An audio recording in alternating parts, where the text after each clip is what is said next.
Just,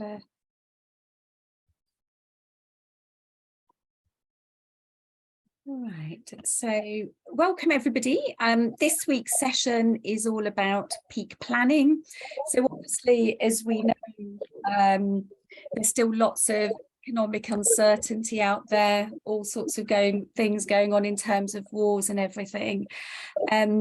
And I think for many retailers, Q4 is one of the biggest trading parts of the year. So it makes sense to take that step back and really review your growth assumptions and strategy for that October to December period. There's lots of trends forecasts out there, and we can talk a little bit about what we're seeing in benchmarks. Nest have just released something this week, which is quite interesting. So we'll send some info on that attached with our notes if that's useful for people, just to get a bit of context in terms of what's out there. I think alongside that, there's also so many digital marketing changes going on. AI is mentioned in every other email that I'm certainly receiving at the moment, and really sort of trying to figure out what does that actually mean for us as retailers on a day-to-day basis in terms of other things that we've got to add on to our plate. But I do think, you know, what is constant is the fundamentals around our business growth planning. So, you know, what are our sales and customer goals? What are our cost KPIs? All of those things give us a really solid foundation for planning. And we will talk through, so today's session is really talking about what's your kind of peak planning checklist and step-by-steps that you can think about to take you through getting some robust assumptions for the season's planning, or thinking about what you want to do differently. As usual, the session's very informal. We'd love your comments, questions as we're talking through stuff. If you've got particular business challenges around Q4, it'd be great to flag them up and we'll try and address them in the call. So before we get going, if we just do quick intros from our retailer guests. We were expecting a few more people joining the call, but they can join if they want to sort of later on. We'll send the recording out with takeaway notes and our peak planning checklist as well, and any other resources that people mention as we're discussing stuff. So Alex, I can see you first on my grid. Do you want to just sort of quickly introduce yourself, the company and the retail sector you're in?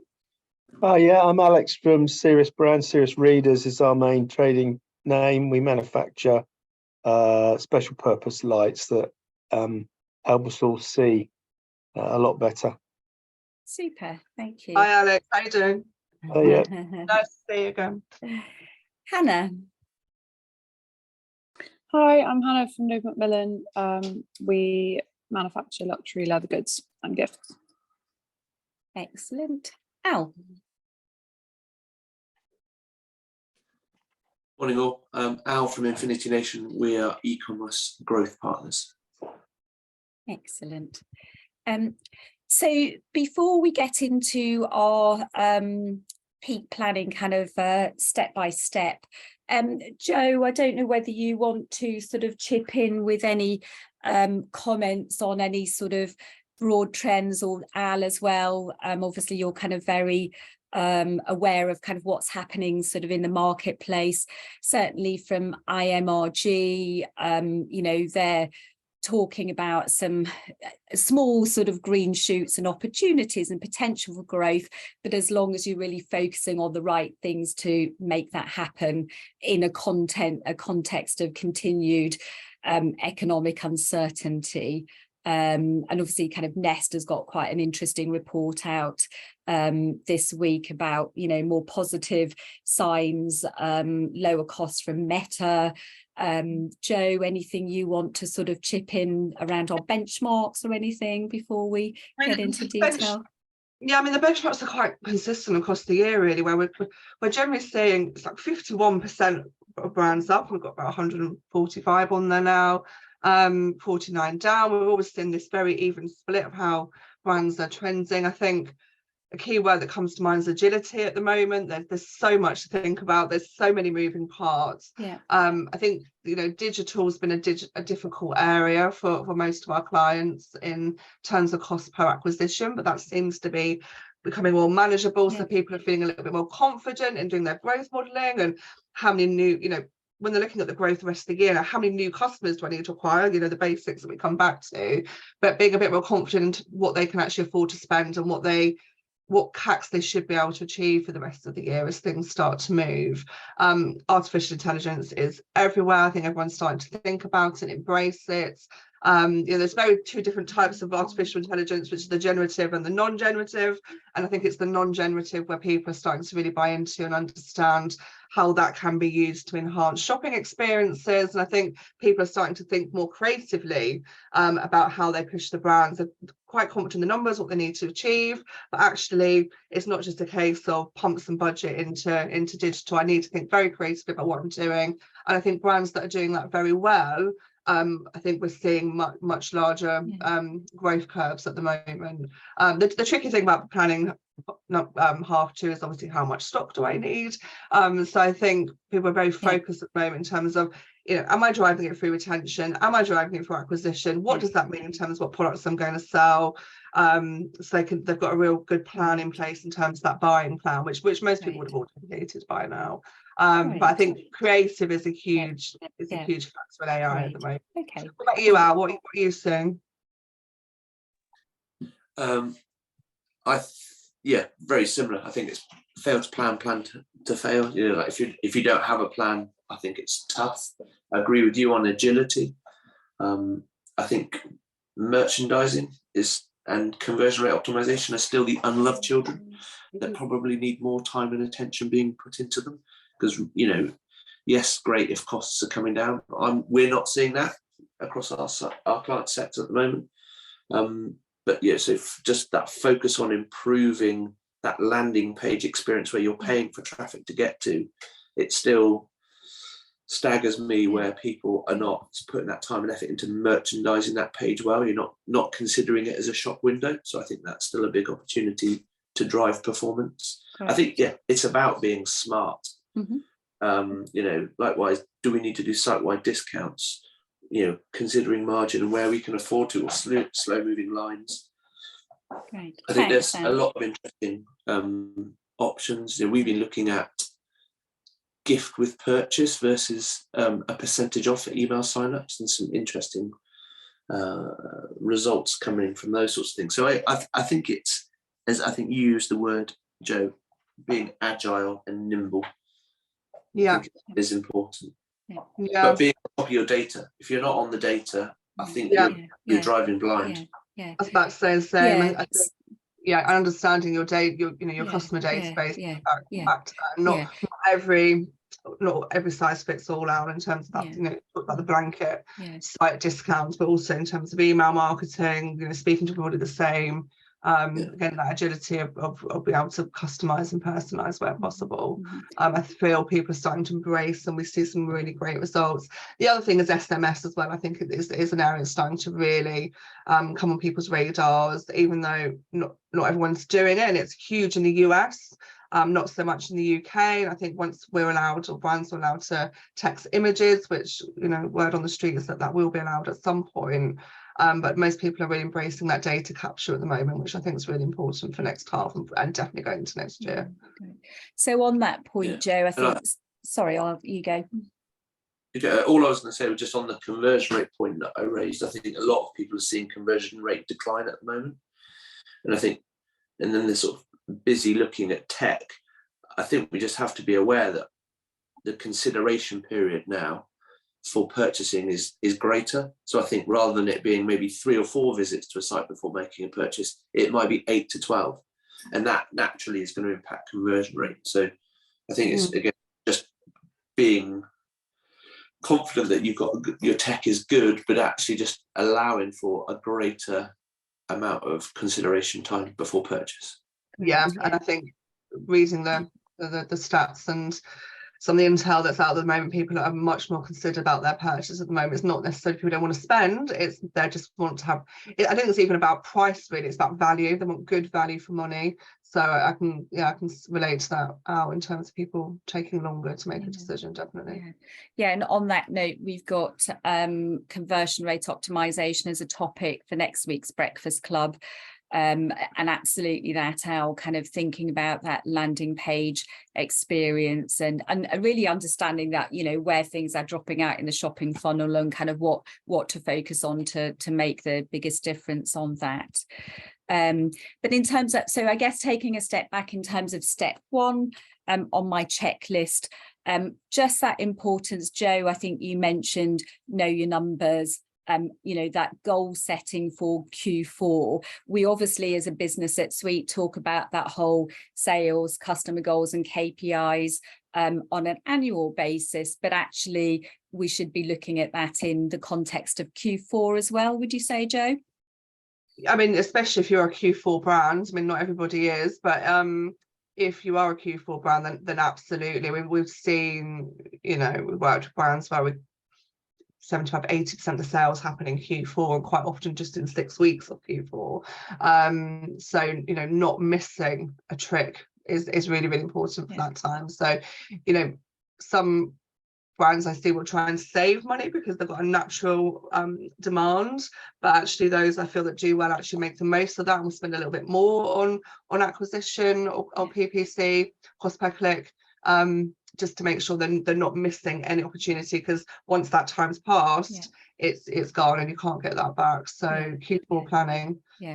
And that really neatly jumps into my step 2 of aligning your marketing budget for that Q4. So and actually I think, as you touched on, Joe, you might want to spend a bit more on acquisition or in that period, or you might or understanding what your costs trends look like in Q4 versus the rest of the period, so you've saved enough budget for, you know, getting the most out of that period, isn't it? And just understanding if it is, you know, a high acquisition or high retention period. I mean, we obviously have the lovely Black Friday during this time, which I know not everyone participates, but that quite often can be a very good regeneration of current customers. So how does that work compared to how many new customers you need to acquire to fill? It's always about filling the gap with acquisition. Excellent. And then just really sort of touching on product, and we have a couple of breakfast clubs on product, so if you want to come back and revisit those with I think Alison and Joe were both on those.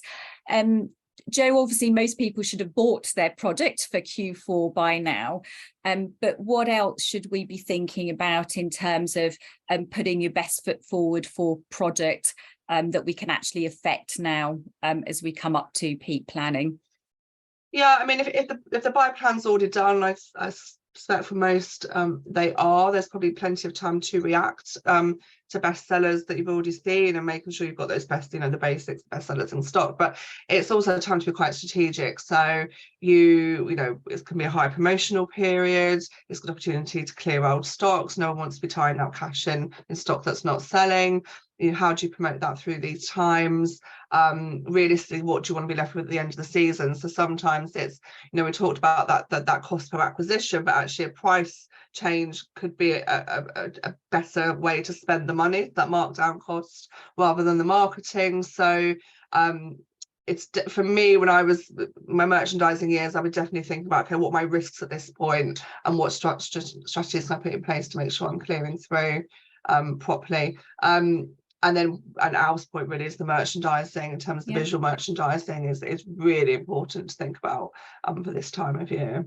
So it's how everything starts to piece together, and so you've got one chance generally for Q4. So it's worth thinking about that now and thinking about what happened last year. It's also, you know, be careful not to look too much at last year, because nothing ever happens the same. In my experience of my many years of doing this, that nothing ever happens exactly the same. So it's thinking what's happening now is that agile point again. What, you know, there's a certain intuition in place here. What do you think is going to sell really well? What's happening in the market? And making sure that visual merchandising reflects that.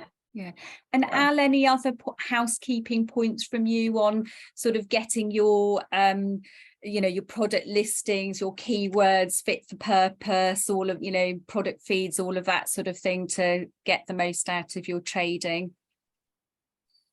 I think, yeah, making sure that your product feeds are going into the suitable Google channels are key. If you've got new product lines coming, again, have you done the keyword research and making sure that those but really, if we're saying Q4 planning, if we want to rank better organically, we're maybe 8 weeks behind the curve. 19 weeks till Black Friday period starts. So, it's now, I'd say, is really key. If you haven't done that, we've been impressing with our clients.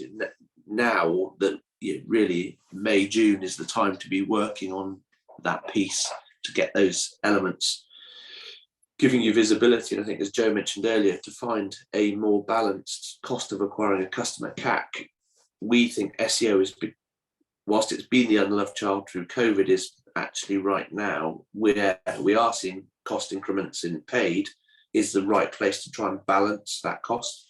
So a bit more effort into that organic piece is key. So yeah, I think it's just being really clear on, you've got a view on your products, but how are people searching for your products? I think this is the key piece. Yeah. And I think the other thing that I sort of reflect on, when I've had good trading periods in Q4, is actually having that regular dialogue with marketing, merchandising, e-commerce from a product perspective, excuse me, just to make sure that you're making decisions quickly enough, or you're spotting trends quickly enough that you can then impact and change, what's in your shop window, what you're featuring on your marketing, what you're promoting. Anything else you'd add to that, Joe, on that sort of team working approach to getting the best picture? Quite often we are dealing with brands where that is one person doing all those things. Absolutely. So, whether you're dealing with 10 people doing all those things or just all on your own, it's all of those are very important cogs in the wheel. That the wheel won't turn without all those things singing and talking to each other, which is a common area that quite often gets neglected, is to be thinking about the creative, but how does that relate to how much stock you've bought? If you're going to push this, what is the aim of that piece of marketing, that creative? Is it a shop window piece to get people to your site, or is it a promotional piece where you're trying to sell that particular product? It's making sure that the action is relating to what you're trying to achieve. It's really, really important. I think it's easier when you're doing everything yourself, obviously. I think the other thing just to add in as well is the offline channels, where Becky, I'll probably come to you in a second to how brands are thinking about, how confident you think brands are forecasting at the moment. But I think, Becky, we're coming across looking to about DM and thinking about that as a channel, and that's something that absolutely has to be thought about now. We're seeing amazing results with direct mail, and it can really complement the digital offerings. So I think, if those who have, we're still talking to brands at the moment, aren't we, thinking about planning peak DM? Yeah, definitely. And I think this is probably where I was just going to add on kind of team working, and that whole side is just the communication between agencies. I think this is a big point, that not enough brands, bring all agencies into one room. And I think that's really where, you can start to really push forward if everyone knows sort of what other agencies are involved in and what they're testing, what they're working on. And that's where I'm seeing kind of success from brands that are really trying to do that. And I think, again, then looking at the offline piece, that's, what have you tested on email that has worked for kind of your other side of CRM, then to direct mail that you perhaps might want to use and learn elsewhere. But seeing lots of people planning for DM this winter. So I think it's just about getting the right timing as well. I think with some of the postal delays in last Q4, especially in December, I think that did hit a couple of people at the wrong time if they'd sent out catalogues at that particular point. So it's probably thinking about pre-Black Friday, can you hit that window of full price before everyone starts to think about discounting? I think is really important to think about. So I'd say that window is earlier to give you enough sort of balance between full price and then before we start to go into discount and real kind of last minute gifting. Yeah, that's a really good point. I mean, you know, I do come across a lot of brands where the digital agency has no idea that that brand sent out a catalogue, and Yeah. you know, everyone Yeah. being on that same page and how it can work together is Yeah. obviously really important, can make quite a big difference. Yeah. And it comes back to the reporting as well, you know, because essentially, you know, DMs will drive an awful lot of organic traffic, especially if you're doing a lot of cold or paid brand, and then, you know, the agents, oh, I've got a massive uplift on my paid brand, not really sure what happened there. So yeah, I think everyone on the same page is really key for Q4, and having Q4 planning meetings with all your stakeholders is really important. Yeah. And in terms of those lessons learned from last peak, obviously, Joe, as you said, it's not going to be exactly the same this year. So there's going to be elements that you'll take from that. But obviously, you also want to look at what's happening currently as well as you're sort of heading into the season. What sort of things should you be looking at as you're trying to decide, you know, what's best for acquisition and retention? What sort of information should you go back and sense check to help you start to form the plans for next, you know, kind of the next peak? Yeah, I mean, things can get very complicated, but I think just even understanding how your mix changes of new customers versus your repeat customers, and you tend to quite see a different mix in Q4, or you may not, but I think it's, you know, having that intel and knowing that, because if you are, you know, you've got a great repeat rate during that time. In Hannah, it's probably really relevant to you in terms of diaries and things. I'm sure you get a lot of people come back, and you've only bought a certain amount of stock. You don't want to then be driving lots and lots of acquisition if you know 60-70% is going to come from your repeat customers, and actually now I've just driven all these new sales but I haven't got enough stock to do it. So you're gonna, you know, you're just wasting money. So that mix of what's going to happen during Q4 is really important. Of course, you'll never get it 100% right, so no one beat themselves up about it. But look, I've definitely been looking at last year. I'd probably going back to 2019, 2018 to understand what you would expect this season. You know, the COVID period is probably still a bit difficult to analyse. Yeah. And Becky, just in terms of taking a moment to look back on imagery content, so the more you know, your marketing collateral and kind of what worked from last time and currently, what would you advise on that side of things?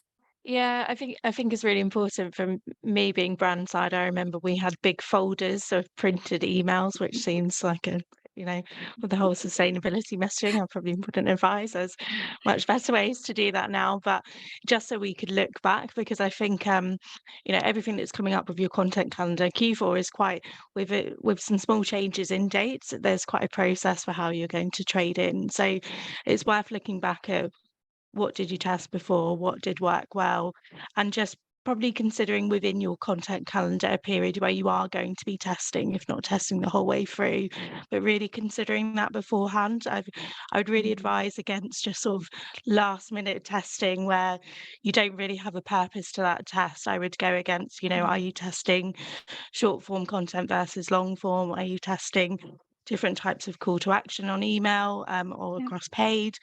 Is it a mix of product or lifestyle imagery? So there's a number of different things that I would really think about beforehand, because the last thing that you want to do is the last minute test when you're already busy in kind of your busiest time. I would think about that beforehand.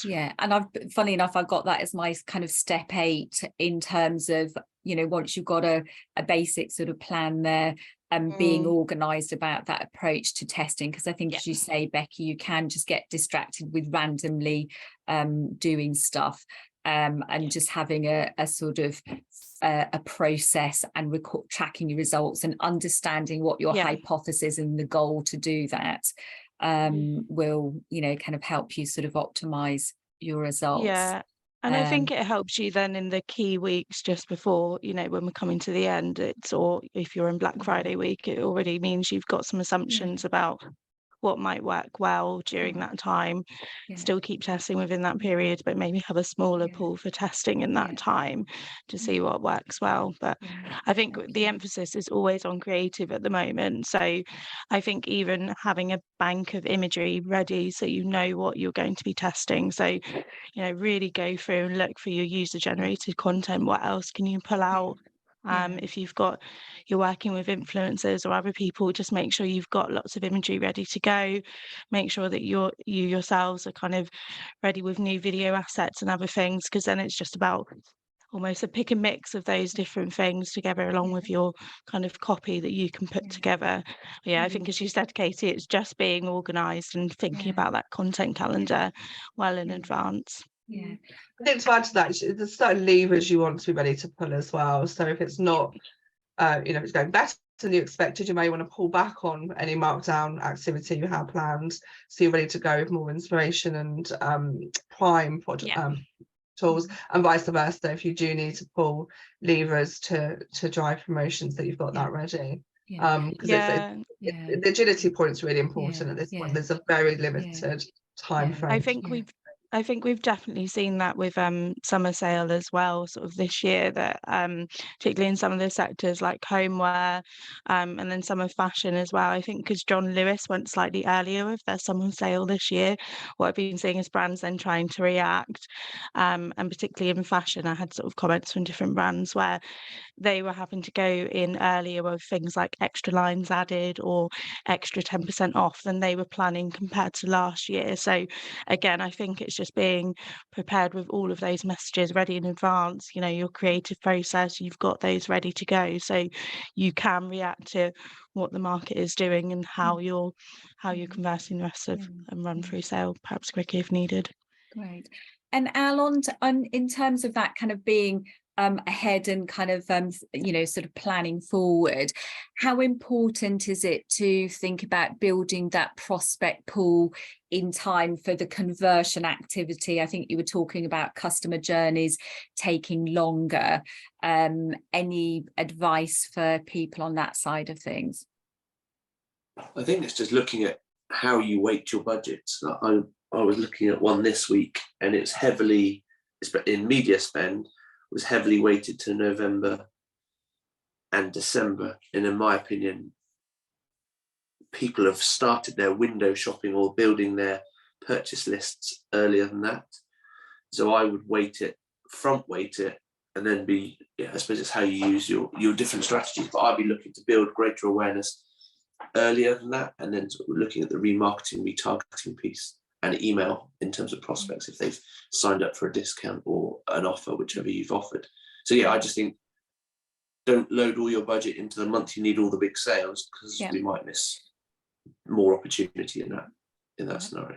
Yeah, I think the other thing I would say as well is just make sure everything that's going to support that acquisition sort of investment is in place as well. So, have you refreshed your abandoned basket flows, all of that, your landing page is optimized to the nth degree, because it's not just about kind of that, the sort of the top of the funnel bit that's going and then getting people to the site. It's about getting everything else firing on all cylinders as well.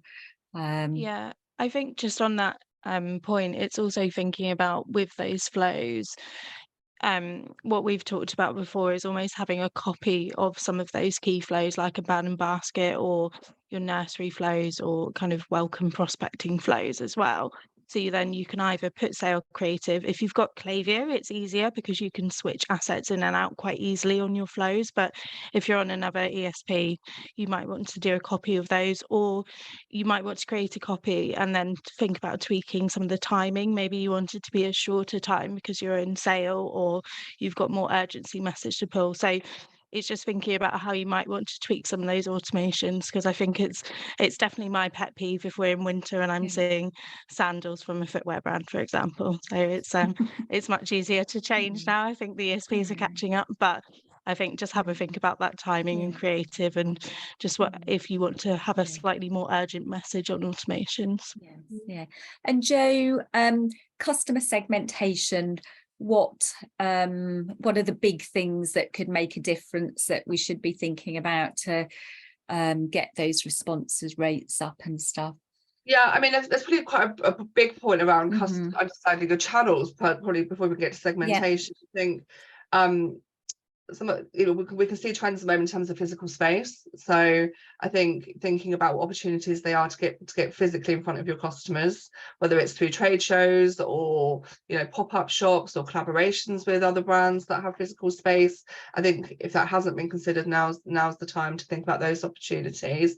Marketplaces are still huge. I think if you are trading on Amazon or Etsy or eBay, or even look for opportunities to join some of those marketplaces, because they are growing. They're growing hugely, especially Amazon is still a massively growing beast, and people use it in lots of different ways to compare and to search for brands. They may even come back to your website from those marketplaces.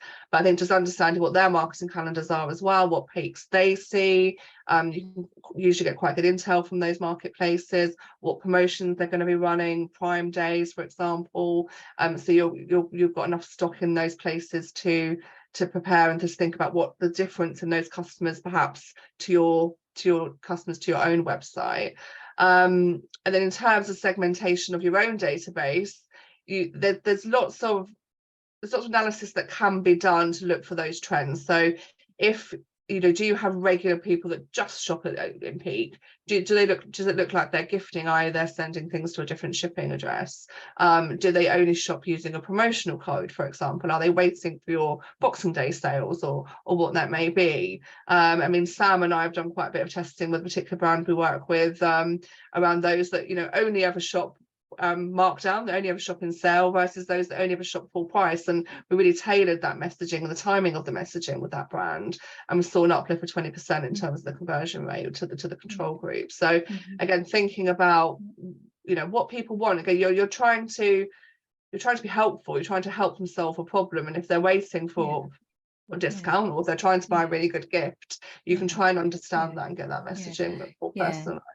Yeah, and I think certainly one of the skincare brands that I worked with at Sweet, you know, they certainly had a cluster of really good customers who actually bought practically their whole year skincare product in Black Friday kind of season. So you could see a clear trend that, you know, they saw these great kind of real bundle kind of packages, and they were really sort of shopping for that and waiting for that, you know, as throughout kind of the year to sort of make that purchase. And reactivation and lapsing customers, Jo, is it a good time to give them a go in peak?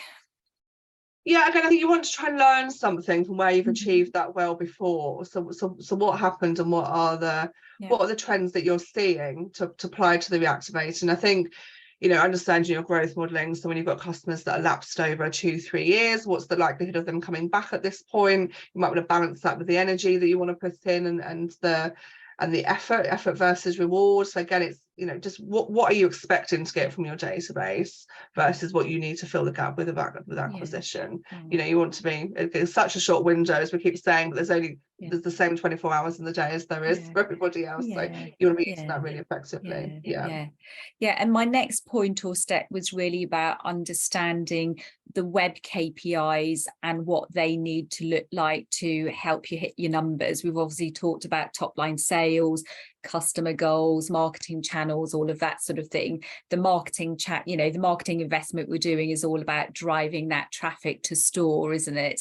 So we've got, you know, sessions, conversion rates, and really understanding, you know, is the season all about, I've got to deliver a 20% uplift in traffic, what's that going to cost me to help me sort of hit my numbers? Shopping funnel metrics, understanding how that's going to optimize conversion. Becky, I don't know whether there's anything you want to sort of add in along that side of things.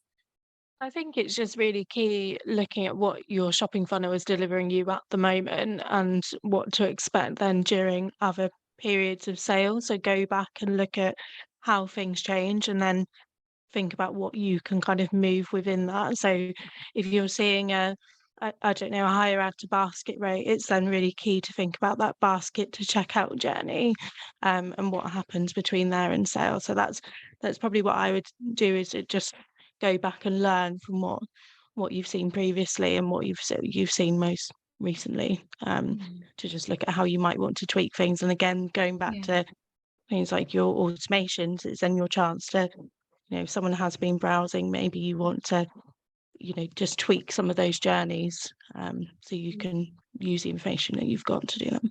Yeah. And I guess we've also got on the benchmark side of things, some slightly broader brush traffic and conversion rate trends that might be sort of worth looking at for sector and subsector performance on that side of things. And It's a good Jo, point, Katie, as well. yes. You really need to be thinking about channels, because Yeah, like Al said, you know, we're seeing the conversion rates dropping at the moment. We're seeing a lot more visits, people make a decision. If you're a brand that's, you know, your mix has started to change more towards paid, or maybe other way, you're investing more in SEO and not relying so much on paid. So what conversion rates are you expecting per channel? I think it's really important as you start to raise that investment, because we've seen before, you know, again, Sam, I'm looking at you, we've seen brands that start to invest in display marketing, traffic goes mad, but conversion rate drops significantly. But what's the end result? Are we achieving more transactions and revenue? And does that work in terms of margin with the cost per click? So I think looking at how you're trending at the moment, and there's a certain amount, it will not happen the same as last year. It just won't. So we need to think about how is it trending, where's it heading, what's happening in that broader picture.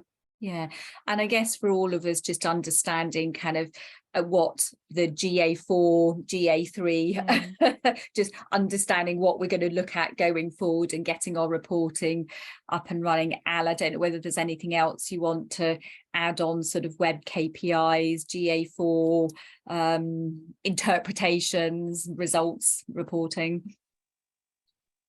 I think be careful not to be blinded by vast volumes of data and different metrics. I think it's very easy to just feel like you're drowning in data and numbers, and so I think it just it's important to look deep into the stats, but I wouldn't be monitoring or measuring more than 4 core KPIs, and then if some of those have dropped, then look at lower or into more depth. But just have a top level sort of dashboard of core KPIs that are important to you for driving your business. Private equity backed businesses, you know, we've got to look at CAC, customer lifetime value. TROAS probably is one of the ones that we're looking at. And then probably it is conversion rate. Those are probably top core KPIs, I would say. Yeah, and Al, that takes me kind of nicely onto my step-by-step, which is, you know, what should we be looking at daily, kind of when we're in the thick of it. And I think certainly, Jo, the drop by trot report in the dashboards, that target ROAS, looking at that against your new customer sales. I think some of the metrics that Al's just mentioned as well. You don't need to bury yourself in data, because you'll just get stuck and know what to not, you know, kind of make no decisions whatsoever. Yeah, without going down the attribution black hole, we won't do that now because we've got 5 minutes. But, I think, I agree with majority of what Al says, that I think when that blended view, when you're in the midst of trading, is the most important. So, you know, you can't 100% attribute every single sale to a channel. So as long as those top KPIs, which totally agree with Al, those are the most important ones, which we're delivering daily through the drop by drop. If that's in line, if that's delivering, then you're on the right channel, on the right routes, on the right road, should I say, not the right channel, stuck in channels. So that's the blended view is king at the end of the day. As we've got just a few minutes to go, Alex, have you got any Q4 questions you want to ask before we wrap up, or comments? No, thanks, that's very interesting. It's interesting, everybody's on the we're all looking at the same things, aren't we? In the end, I guess it's not rocket science, it's but it is having a nice, clear, crankable approach that, you know, sees you through the no, it's interesting. Thank you. Great. Hannah, anything from you? No, all good. Lots to think about. Thank you. Excellent. Jo, anything that you want to close off with before we wrap up for the day? No, I think just it's the agility, I come back to the agility point, is to be ready and to have levers Yeah. in place to react to what's going to happen. You can plan to a certain point, but you'll get to a point when you're in it and you have to make decisions as you go. Just I think with GA4 is quite key at the moment in terms of understanding it and know how to get those really simple, clear metrics. You've got it set up and ready and know how to use it. Obviously it's also reflected in Suite as well.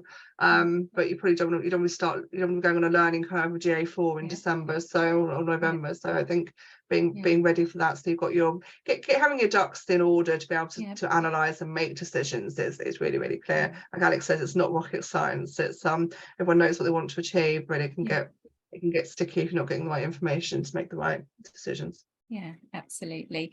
And next week we've got CRO, as I said, so we can start to, you know, kind of just have those. Again, it's kind of what are the sensible kind of doable things that you can achieve in time for sort of peak on, you know, improving your shop window, your landing pages, shopping funnel, all of that sort of stuff. And then the week after that, we've got a bit of a focus on, you know, what's working at the moment in paid media, things to think about when, you know, kind of to sort of get the best out of your peak season trading. So we can take a deeper dive into that in a couple of weeks' time. So thank you, everybody. And thank you, Al, for your contributions. That was really useful to have the agency view on that side of things. And everybody have a good rest of the day, and I'll send some takeaway notes out and step by step soon. Thanks, everybody. Thank you. Cheers. Bye.